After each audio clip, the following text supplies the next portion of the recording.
এবারে কালকির সিকুয়েল থেকেও বাদ পড়ছেন দীপিকা।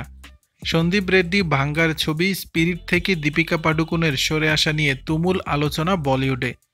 এই ছবিতে কাজ করার বিষয়ে দীপিকা কিছু শর্ত রেখেছিলেন, যার মধ্যে অন্যতম ছিল শুটিংয়ের সময়সীমা। আর এ নিয়ে একদল পরিচালককে সমর্থন করলেও বেশিরভাগ সমর্থনই গেছে দীপিকার পক্ষে। বি টাউনে এমন উত্তেজনার মাঝে এবার নতুন গুঞ্জন, স্পিরিটের পর কালকির সিকুয়েল থেকেও বাদ যাচ্ছেন দীপিকা।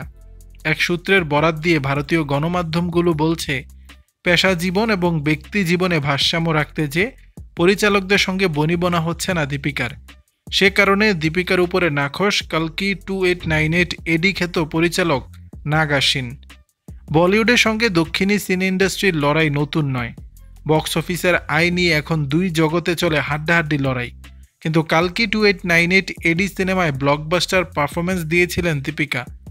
এরপরও সিকুয়েলে থাকছেন না কেন অভিনেত্রী, তা নিয়ে প্রশ্ন উঠেছে দর্শক মহলে। এদিকে নির্মাতা ও অভিনেত্রী দীপিকা এই বিষয়ে কোনো বিবৃতি জারি করেনি। তবে কালকি 2 থেকে দীপিকার ছাঁটাই হওয়ার গুঞ্জন নতুন কিছু নয়। দর্শক, বিষয়টি নিয়ে আপনাদের মতামত জানাবেন নিচের কমেন্ট বক্সে।